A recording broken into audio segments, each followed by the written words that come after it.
क्या चीज़ है। अभी देखें कि जो हमारे कंप्यूटर्स हैं या जो हमारे जितने भी सिस्टम्स हैं वो टोटली चलते हैं 1 zeros की फॉर्म में।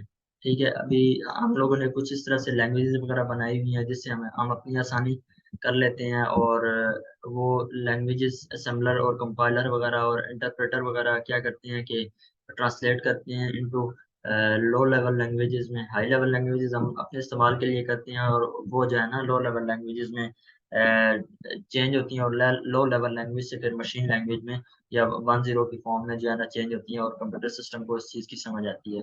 तो same is the case with internet के हमारा जो जितने भी चीज़ें हैं या जितने भी वेब पेजेस हैं या जितनी भी ऑर्गेनाइजेशंस ने अपने जो प्लेटफॉर्म्स वगैरह बनाए हुए हैं, वो हम लोग आईपी के ज़रिए से, जो कि 32 बिट्स का एड्रेस होता है, आप लोगों ने जिस तरह से देखा होगा 192.22.71.137, लेट्स सपोज इस तरह से कोई आईपी वगैरह होती हैं, जो है ना आप लोगों ने ये चेक किया होगा।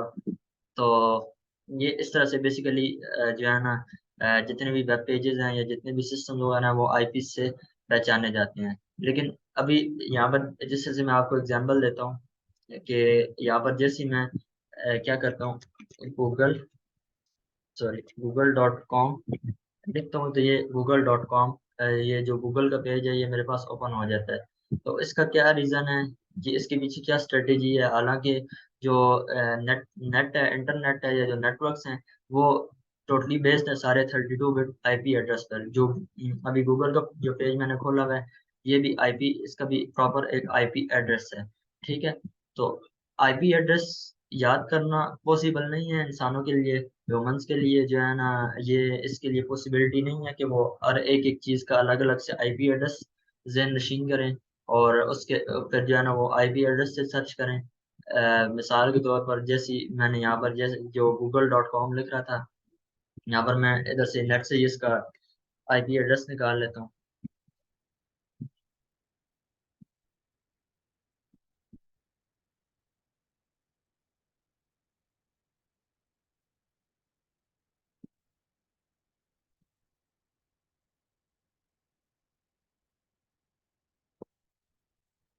तो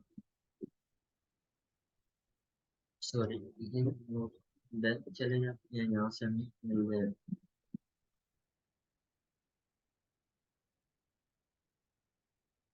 तो यहाँ पर ये चेक करें, इसका ये कोई आईपी वर्जन 6 का इसने आईपी एड्रेस दिया हुआ है।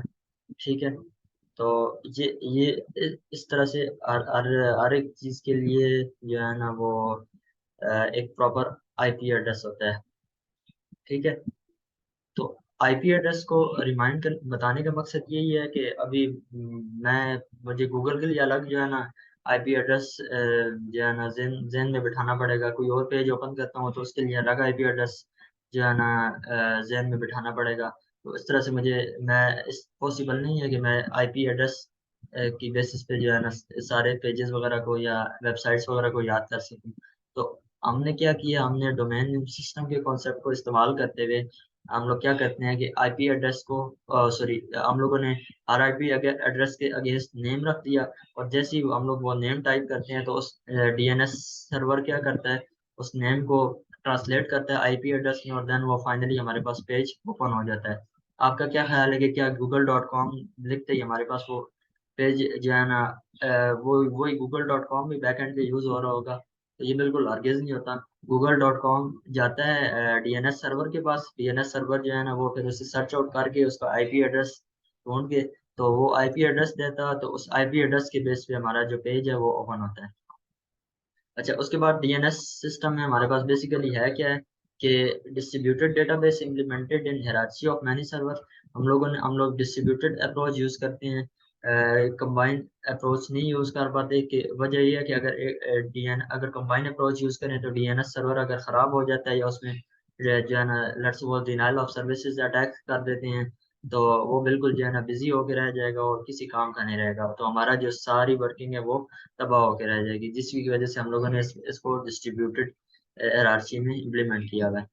एंड उसके बाद application layer protocol, host DNS servers communicate to resolve name जो बेसिकली क्या कर रहा है डीएनएस जो है ना, नेम्स को रिजॉल्व कर रहा है आईपी एड्रेस में, या नेम के अगेंस्ट जो अभी आईपी एड्रेस है वो हमें रिटर्न करा रहा है।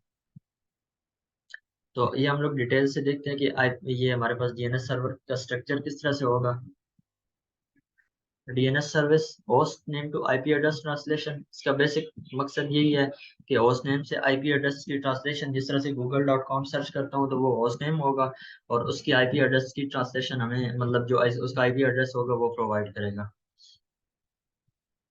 देन उसके बाद लोड को डिस्ट्रीब्यूट करता है ये। Replicated website servers many IP address को रिस्पॉन्ड टू वन नेम। तो हमारे पास कुछ इस तरह से भी हो सकता है कि एक मैनी आईपी एड्रेसेस, बहुत से आईपी एड्रेस जो है ना एक नेम के साथ जुड़े हुए हों। ये सॉरी, ये पॉसिबल नहीं है। एक आईपी एड्रेस के साथ एक ही नाम होता है। आप लोगों ने अगर कोई हो सकता है कोई काम किया हो वेबसाइट्स वगैरह की, वेब डेवलपमेंट की तरफ, तो वेब होस्टिंग का जब काम आता है तो आप उसके लिए स्पेसिफिक डोमेन नेम खरीदते हैं। तो वो डोमेन नेम जैसे ही आप टाइप करते हैं तो उससे अगेंस्ट जो है ना वो आईपी एड्रेस आपको दे देता है। अच्छा, उसके बाद हमारे पास एक क्वेश्चन है कि हम लोग डीएनएस को सेंट्रलाइज क्यों नहीं करते। तो सेंट्रलाइज इसके लिए इसलिए नहीं करते कि सिंगल पॉइंट ऑफ फेलियर। तो अगर उस पे डीएनएस सर्वर पे एक पे फेलियर आ जाता है तो जो है ना वो सारा निज़ाम बर्बाद कर देगा। ट्रैफिक का वॉल्यूम अगर ज़्यादा होगा तो वो बहुत ज़्यादा रिस्पॉन्स टाइम में बहुत ज़्यादा डिले आएगा। एंड उसके बाद मेंटेनेंस में काफ़ी इशू होता है, डिस्टेंस सेंट्रलाइज बेस्ड का भी हमारे पास मसला आता है। अच्छा, यहाँ पर अभी इसके बाद हम लोग इसको स्किप कर देते हैं और इसकी हिरारची पे आते हैं। हिरारिकल डेटा उसका जो स्ट्रक्चर है उस पे आ जाते हैं। सबसे पहले हमारे पास क्या होता है कि इसमें रूट डीएनएस सर्वर होता है। रूट डीएनएस सर्वर मतलब जैसे हम लोग कोई करना चाह रहे हैं, कोई भी हम लोगों ने दिया हुआ है, होस्ट नेम वगैरह दिया है, तो सबसे पहले किसके पास आएगा, रिजॉल्वर के पास आएगा। रिजॉल्वर यहाँ पर हमारे पास लेट्स सपोज कोई रिजॉल्वर लगा हुआ है। रिजॉल्वर